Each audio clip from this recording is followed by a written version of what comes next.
Bienvenidos a Vox Ultratumba, donde discuto temas de religión, filosofía, política y cultura. En este episodio quiero discutir el bien y el mal dentro del contexto del ateísmo versus el teísmo, porque pienso que la mayoría de las personas que entran en el debate sobre la existencia de Dios tienden a ignorar el hecho de que es imposible hablar de este tema sin primero declarar y aclarar la creencia o la no creencia en una deidad que sea la base de la existencia misma. Pero antes de comenzar, recuérdense de suscribirse al canal, denle a like si les gusta el video, denle a la campanita si quieren recibir notificaciones cuando saque un nuevo video. Usualmente todos los viernes tengo nuevo contenido, y comenten el video y compartan el video, y esto realmente ayuda a que el canal crezca y realmente se los agradezco.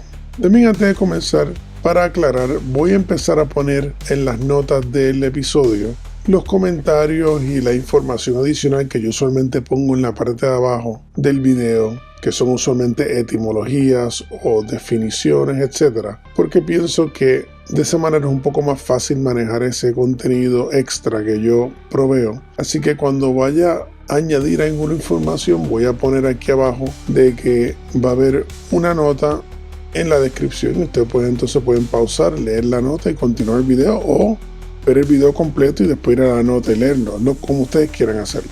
Así que el bien y mal dentro del contexto del teísmo o el ateísmo, pienso que es muy importante discutirlo, porque usualmente cuando la gente debate este tema, lo debaten dentro de un ámbito que es incoherente con su posición filosófica. Para dar un ejemplo, usualmente los ateos critican el cristianismo o a las religiones en general, planteando de que ellos no pueden creer en un Dios que es inmoral. Entonces buscan algún ejemplo en la escritura, ya sea el Islam, en los Vedas, en la Biblia, de algo que ellos piensan que está incorrecto.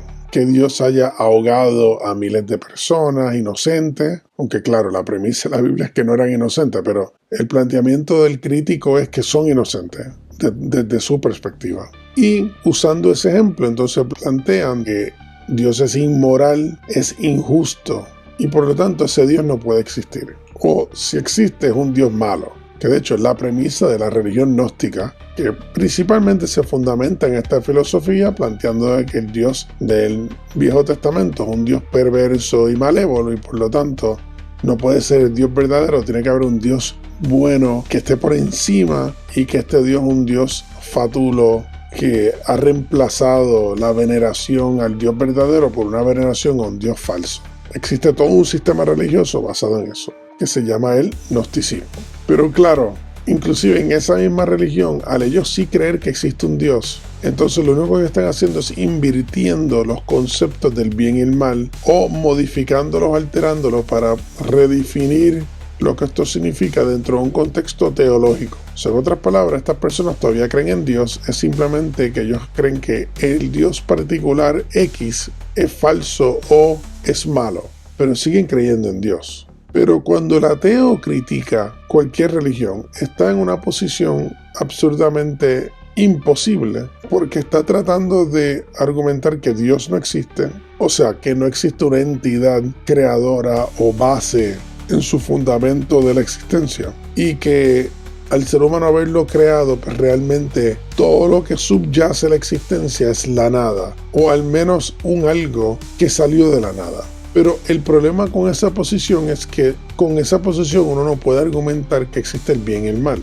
porque el bien y el mal son conceptos objetivos que se fundamentan en la idea de una unidad objetiva de existencia en la cual hay unos parámetros establecidos y no fluidos. Pero para el ateo esto no puede existir. Por lo tanto, el ateo no tiene una posición legítima para decirle a nadie que Dios X es un Dios malévolo, porque lo malévolo no existe. Y para poder definir lo que es malévolo, requiere que la persona utilice parámetros y conceptos humanos, sociales, culturales para definirlo. O sea, en otras palabras, ¿por qué está mal ahogar a todo el mundo? El ateo no tiene una razón para realmente justificar esta posición. ¿Qué hace malo ahogar a todo el mundo? Porque para que algo sea malo tiene que haber una moral objetiva que defina esto. la injusticia se fundamenta en la justicia. Para que algo sea injusto, tiene que haber algo que es justo. Y no puede basarse en una concepción arbitraria. ¿Por qué? Porque si eso es así, si la justicia es arbitraria, pues ¿por qué Dios es malo si tiene una justicia arbitraria? O sea, si Dios le da la gana matar a todo el mundo, pues le da la gana matar a todo el mundo. ¿Quién le va a decir a Dios que está mal? O cualquier entidad que está mal. Nadie lo puede decir porque no hay un renglón establecido, objetivo, que determine el bien y el mal. Pero no únicamente eso, no hay ni una idea clara de que es posible la lógica y la razón para poder hacer determinaciones sociales. Muchos filósofos, como los filósofos del libertarianismo, tratan de establecer parámetros objetivos del bien y el mal basado en el dolor o la felicidad versus el sufrimiento. O sea, que las personas determinan lo que está bien y está mal, no basado en unos estándares universales, sino basado en sus gustos y sus sentimientos. O sea, esto a mí no me gusta, por lo tanto está mal. Esto me gusta, por lo tanto está bien. Pero el problema es que a muchos locos de la historia humana les gustaba cortar cabezas y coleccionarlas en su cuarto. O les gustaba cometer genocidio. Por lo tanto, si está basado en gustos y deseos y ese tipo de justificación, pues técnicamente uno no puede criticar a nadie porque todo es subjetivo y relativo. Así que nuevamente, si eso es así, ¿cómo uno puede criticar al Dios de cualquier religión por hacer cosas que supuestamente son consideradas inmorales cuando no existe la moralidad? Porque la moralidad es relativa. O sea, en otras palabras, que hay un círculo bastante idiota de tratar de juzgar y declarar cosas como malas cuando a la misma vez plantean que lo malo no existe. Y de hecho yo he escuchado debatientes hablar de los dos lados de la boca de esa manera. O sea, decir, no, eso es inmoral, eso está mal, ese Dios es perverso y ustedes los religiosos están mal porque están juzgando a las personas, etcétera, etcétera. Y en la misma conversación plantean de que el problema de por qué ellos juzgan y están mal es porque creen que juzgar se puede hacer porque existe algo como bien y mal y eso no existe y es absurdo porque yo no puedo estar juzgando a la gente porque no existe el bien y mal, porque todo eso es relativo, porque es una cuestión de lo que yo prefiero y no prefiero. Pero si eso es así, ¿cómo tú puedes juzgar a esa persona que está pensando que lo que le gusta es que usted no sea obsceno y a usted le gusta la obscenidad? Pues aquí obviamente hay un encontronazo entre dos conceptos.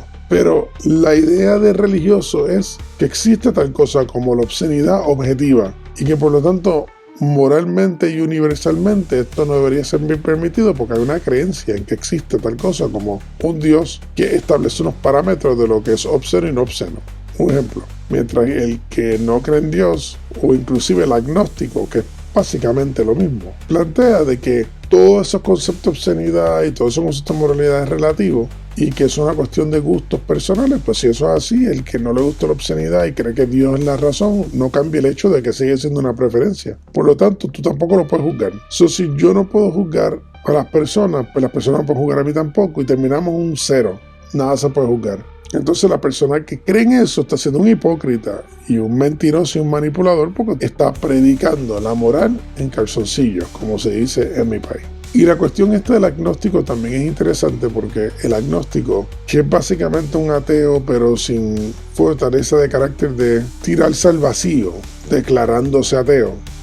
Ya yo he hecho videos de este tema, porque el ateo a la hora de la verdad sigue siendo un creyente en algo, simplemente que ese algo es la nada. Soy un elemento nihilista en el ateísmo, como poco. Pero agnóstico se siente más seguro en simplemente plantear yo no sé nada. O sea, va a establecer unos parámetros de lo que sí sabe.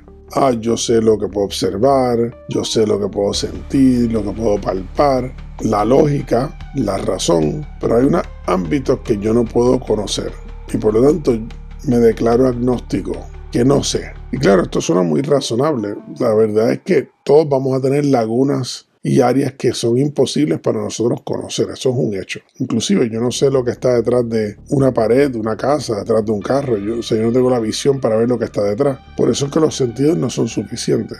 Yo sé que detrás de un Toyota Corolla no puede haber un elefante. aunque yo no veo bien detrás, puedo saber que por lo menos dentro de esos parámetros, la lógica me dice que un elefante no está ahí. Puede que haya un ratón, pero no un elefante. Pero yo no estoy usando realmente mis sentidos para esto per se, sino que yo estoy utilizando una combinación de elementos como la lógica, la razón, la deducción, y en algunos casos puedo usar la autoridad. O sea, yo no estoy ahí para una persona que yo confío y me dice, mira, detrás de ese automóvil hay X y no Y. Pues ahí mi conocimiento está basado en el conocimiento de otra persona, no en el propio. Por eso yo sé que China existe y Afganistán existe. Yo nunca he ido a Afganistán, pero basado en una acumulación de información, pues tengo que confiar que existe basado en eso. Yo no puedo simplemente depender, si yo no he visto Afganistán, no existe. O sea, porque esto sería absurdo. Pero la modernidad es absurda y la mayoría de gente ve el mundo simplemente de esa manera. Que todos los sentidos, que todo es una cuestión de la experiencia que yo tengo. Y eso crea unos problemas reales en la sociedad porque es que el universo no funciona así. Y el conocimiento no funciona así. Y eso se llama epistemología. Pero volviendo al agnóstico, el agnóstico tiene un problema epistemológico por eso mismo. Porque está delimitando su capacidad de conocimiento a unos parámetros que son arbitrarios. Yo escojo lo que yo pienso que es correcto y lo demás me declaro ignorante o incapacitado para no tener que realmente hacer una declaración firme de la existencia de algo que subyace todo lo que existe. Sin embargo, lo que utiliza la razón, la lógica, el intelecto, las palabras, los conceptos, todas se fundamentan, y esto no lo digo yo, esto lo dicen los filósofos griegos mismos, los clásicos de la filosofía griega, que todos nuestros conceptos se basan en la idea de un trascendente real que es la base de todo lo que existe. Y eso presupone un orden razonable, organizado y lógico. O sea, la lógica se basa en la lógica de que existe tal cosa como la lógica, para simplificar. Y si uno le quita la alfombra debajo de esta idea, uno se queda sin lógica y por lo tanto la posibilidad de inclusive argumentar es imposible. O sea, la persona que me dice yo soy agnóstico en cuanto a si existe algo, o el ateo que dice no existe algo, pues realmente no puedo usar la lógica, porque la lógica entonces se convierte en algo socialmente estructurado y construido, y las matemáticas no son posibles y la ciencia no es posible porque la ciencia se basa en que la observación y la experimentación se están aplicando encima de un sistema organizado que se repite, que puede ser entendido de esa manera, y esa capacidad de replicar lo que se está haciendo es lo que determina una ley científica, una ley de la naturaleza. Esto es así porque al repetirlo muchas veces se da el mismo resultado, por lo tanto tenemos que hacer esta declaración, esto es así. Pero eso está basado en la lógica, la deducción, y son categorías trascendentes. Porque ningún científico puede observar lo mismo por billones y trillones de años o por la eternidad, para estar claro de que eso va a ocurrir siempre, 100% de las veces. Eso se tiene que utilizar basado en la lógica de que el universo tiene una razón, que tiene una coherencia. Y si yo lo observo 10.000 veces, pues asumo yo que siempre va a ser así, porque es imposible ir más allá de eso. O sea, aunque la persona que ve la ciencia como su cuasi religión y plantea que los religiosos están locos porque están basándose en un escrito, están basándose en sentimientos o como quieran ellos describirlo de forma despectiva, la realidad es que el que cree en la ciencia está basándose en un sistema que también tiene un elemento de fe y de creencia, y que tiene como axioma que el universo está organizado, que tiene unas reglas, que tiene unas leyes y que hace sentido. Y que podemos estructurar sistemas de comunicación, no únicamente lenguaje, sino matemáticas, etcétera, que pueden comunicar sentido y lógica. Y todo esto se basa en una idea metafísica, no física, porque todo está en las ideas y los conceptos. Así que en la categoría entonces de la idea filosófica no científica también debemos aplicar la misma idea, que es que tiene que haber algo de lógica y orden en el universo para yo inclusive poder pensar y poder hablar y poder argumentar. Y por lo tanto, esos parámetros son el bien y el mal. Esos parámetros son el frío y el calor. Que vivimos en un universo que compartimos y que sí tiene reglas y condiciones y características con sus excepciones, pero eso no cambia en la regla. Y dentro de eso entonces podemos hablar y analizar por qué pensamos que esta religión es mala. Pero ahí esa crítica está basada en que existe tal cosa como lo malo. Entonces, si eso es así, vamos entonces nosotros a analizar cuál es la deidad, cómo es la deidad, cuál es la naturaleza de Dios, ¿Cuál es la naturaleza de la existencia? Todas estas preguntas, que son preguntas meta, son preguntas grandes, son preguntas abarcadoras, únicamente se pueden estudiar desde una perspectiva de la razón y de la lógica y de la objetividad, de la universalidad de las cosas. Podemos, sin duda, porque se hace, hacerlo de una perspectiva caótica, irrazonable, creativa, aunque yo argumentaría que hasta la creatividad tiene unas reglas, que todo en su base contiene una característica sistemática, y hasta el que plantea que está fuera de las reglas siempre está dentro de algún tipo de estructura y crea este tipo de ironías que yo pienso que se puede resolver si simplemente uno acepta que existe por lo menos algo claro y evidente que subyace todo, y respectivo si no podemos definirlo muy claramente. Eso no cambia que no sea definible, sino simplemente que nosotros tenemos una limitación en nuestra educación, en nuestra capacidad, en lo que sea. Pero eso no cambia de que hasta la persona con menos conocimiento de este tema utiliza ya unas infraestructuras de conocimiento y de lenguaje y de razón que asumen que el universo está fundamentado en una entidad, en una unidad universal, de la cual florecen toda la existencia y florecen todas las ideas. Y si podemos admitir eso, pues entonces la discusión entre teístas y ateístas y nuestras relaciones sociales, culturales y espirituales van a funcionar de una forma mucho más razonable, porque ya no vamos a estar en el mundo de la mentira y las sandeces que se dan, en la cual tú tienes las personas altamente moralistas acusando a todo el mundo de ser inmorales porque son moralistas, que es una payasada a unos niveles estratosféricos. Y por eso a mí siempre me han gustado los debates teológicos, porque por lo menos en los debates teológicos y filosóficos todos estaban de acuerdo en la existencia de una unidad que todos compartimos, objetiva, y que simplemente lo que estamos tratando es de identificar los elementos y las características. Igual que todos los científicos asumen de que el universo es razonable y lógico y organizado, y es una cuestión de, mediante el estudio y la aplicación, identificar estos tipos de leyes y reglas y características, y con hipótesis poder llegar eventualmente a conclusiones.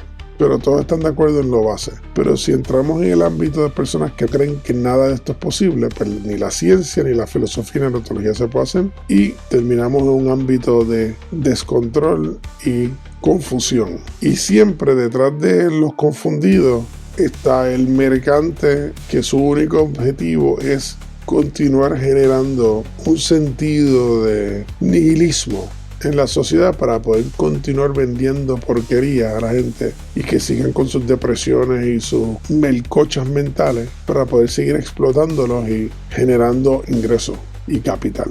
Y a nosotros como seres humanos y sociedad lo que nos conviene es lo opuesto. La prosperidad, todo esto es muy bonito y muy bueno, pero la prosperidad más importante es la espiritual, que entonces procede a una prosperidad social y que se desarrolle una prosperidad familiar donde los padres y los hijos tienen una vida armoniosa. La sociedad entonces refleja esto. Hay unos estándares y unos parámetros objetivos claros de lo que está bien y está mal. Se puede esto de forma clara explicar y enseñar.